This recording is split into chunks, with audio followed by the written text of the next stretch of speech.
Introduce yourself really. Hi guys, my name is Emeka Okemadu, like I said. Okay. Yeah. I'm a senior product manager. Thank you. Yeah, I currently work with a SaaS company, a bookkeeping technology company called Ose. What fascinates you about new technologies, emerging technologies that we're seeing today? What really basically interests you in what we're seeing today? Yeah, so for me, I would say, the AI, everybody's AI madness, right? It's very, very intriguing to me. Like, I'm very, very much interested in AI, especially the generative AI bits. I've seen a lot of things that generative AI can do. Most especially of, very great interest to me is to see how companies are adopting elements of AI in their products, to better user experience. You've seen the likes of Canva now embedding generative AI in image generation as part of their value offering. So many companies are also adopting generative AI for chatbot purposes on their applications. And so far, I think that is very, very much interesting. So as a product manager, that trend is something that I'm really looking into to see how can I use this tech innovation in the future products that I'll be building, to better customer experience. All right. So that is my major area of interest when it comes to technology trends. Oh, nice. I was just going to ask that because there's this buzz about AI, and people cannot entirely relate with, okay, so how does AI help me? And I'm happy you mentioned Canva. There's just a lot of madness around AI this, AI that, any small thing, AI. Well, hopefully we're able to make very good use of it. So let's see. So your product management experience, I know you've been in the game for a while. Yep. 5 years precisely. What are the challenges you've faced so far? How did you get to overcome them? Basically, tell us stuff. Okay, so 5 years in product management, no be beans, right? So I've seen a lot of buzz around, hey, you can transition into tech. Yeah, I really don't know. Yeah, transition into tech, and there are a lot of courses, contents around that, and a lot of them are, focused on non-coding or no-code products. Tech-related career like product management, Scrum Master, and all those stuff. But honestly, product management is not as easy as people think. Because most people, when they engage in conversations around transitioning to tech, they'll tell you product management is easy and all that. It's not easy. So when you look at the core of product management, it's mostly about solving problems. So what it means is you identify somebody's problem and you put it on your head. Exactly. Yeah, because you're trying to solve the problem so the business can make money off it, right? So one key area I would say is very challenging for me as a product manager is stakeholder management, right? Especially the highest paid persons in the room. The HIPPO. Yeah, exactly. So those guys are very tough to manage. Right. A HIPPO comes to you, mostly the business team, they come to you and say, okay, we want to do X, Y, Z, right? And when you look at, you do your normal exploration, your discovery activities, you do your research, and you find out that, hey, this market is not viable for us to go into at this time. Or, okay, it's viable now, but it's not scalable as a business. Let's not go into this. HIPPO tells you, oh, we must do it, right? And mind you, HIPPOs are some of them are the ones that pay your salaries, right? So they make those top decisions.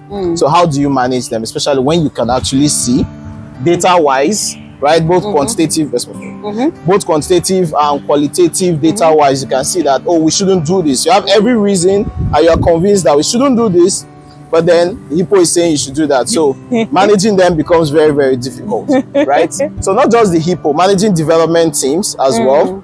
So development teams, I mean, the developers, the guys that write the code, the guys that convert the concept, the idea to a tangible product that users can use, the QAs, right?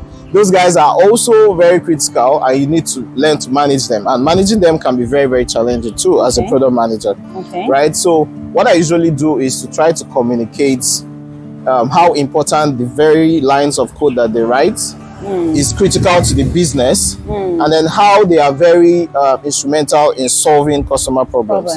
So that is one challenge that I always try to deal with on a daily basis as a product manager, because I mean, these guys also want to make their work easy, right? So by the time you present them with about 10 to 20 requirements, it becomes very tough for them. So you have to learn to manage them by communicating how what they are doing affects or contributes to the bigger picture. The bigger picture. Yeah, so those are, I would say those two are one of my, stakeholder management is one of my major challenges as a product manager. Yeah. Right. Thankfully, you're mentioning managing people, because I hear a lot of things. Oh, you have to be able to manage. Okay, manage, go break it down into bits and pieces. So what I've learned from that is you should be able to bring out a problem, let them see the problem, and let them see how they become a part of the solution to that particular problem. I mean, you can imagine if I'm talking to a back-end developer and saying, guy, this payment solution we're building, we are solving problem for the woman who wants to give birth in the hospital. We are solving problem for somebody who wants to pay their child's school fees that they cannot pay it. You know, you're bringing it home for them, and they can basically see that, oh, truly, the code I'm writing could either make a life better or make it worse. So it's very important that you help them see the vision, you help them see why they need to work or why they need to do what you're asking them to do. Very correct. That is what management is about. Thank you about that.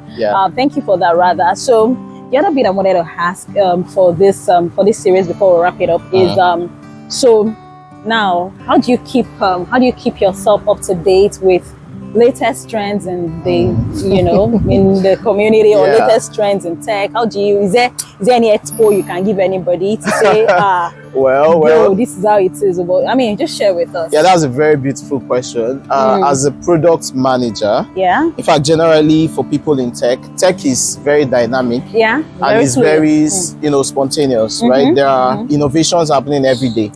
So to be better at what you do, right, whether you write codes or whether you manage people or whatever you do in the tech space, right, you should be able to keep up to trend. So I like that you're asking this question. So for me as a product manager, I have a lot of subscriptions, right? So I have subscriptions. I have Medium subscriptions where I read a lot of articles about product management as well as other tech related fields. I do a lot of Substack.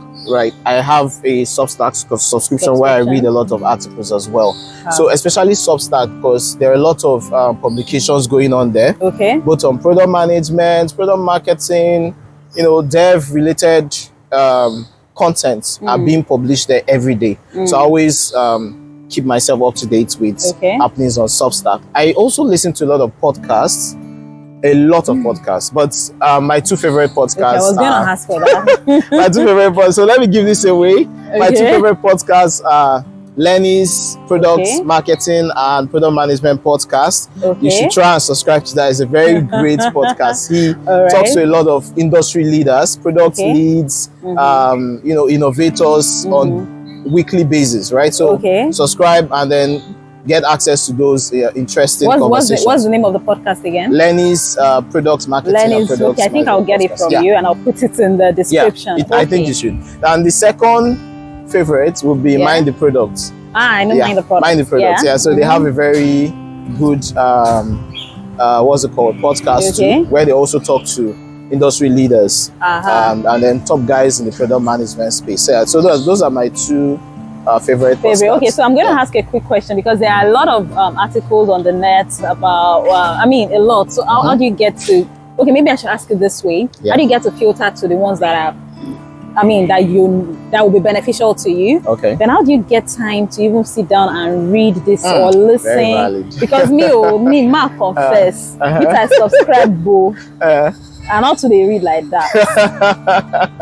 But valid. But really, let me know. Well, so it's a very interesting question. So how do I filter? Like you said, there are a lot of tech related stuff going on online, YouTube and stuff, and then there are a lot of articles being written on like this basis. One is a lot. Exactly. So how do they know they should even listen to this one? Correct. So what I usually do is I have like a personal development roadmap for myself. So every quarter I have a couple of things I set out to learn by the end of the quarter, right? So that way it kind of provides guidance for me, and it gives me like a track, right? So if for this quarter I want to really learn human behavior and how they apply to product development. Right? Or maybe I want to learn about strategies to manage or improve activation and all those stuff. So I go for contents, articles that will help me learn those things, right? So that way, I'm not just reading everything I see online. So I just focus on articles, videos that help me, that are related to those things. To, okay, how do I keep up with all these readings and all that? So I have like, what I do is I also have like a personal plan on a daily basis.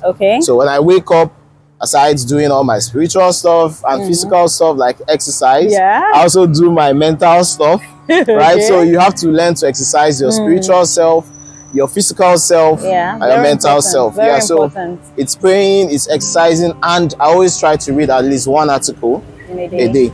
So if the day is so busy that I can't read an article, I listen to a podcast. What I do is when I wake up, I run. So if I don't have, well, usually when I'm running, it's music, or it's not podcast. It's of music. Of course, you can see that. But so from 7 to 9, I already set my phone to focus mode. So no WhatsApp messages come. Well, they would come in, but I'm not able to see them. And then I block out time to, I have a physical book. I mean, I realized lately that I have a lot of books that I've not read. So I just block out 1 hour to read them. It could be helpful, but at least, like when you were saying, exercise your mind, like, so at least physically, you also need to be alert and be ready for the day. So, I think that brings us to the, that brings us to the end of this conversation. It's been amazing to have you on the call. Thank you, Tayo. Thank you, Techlytics. Thank you so much for honoring.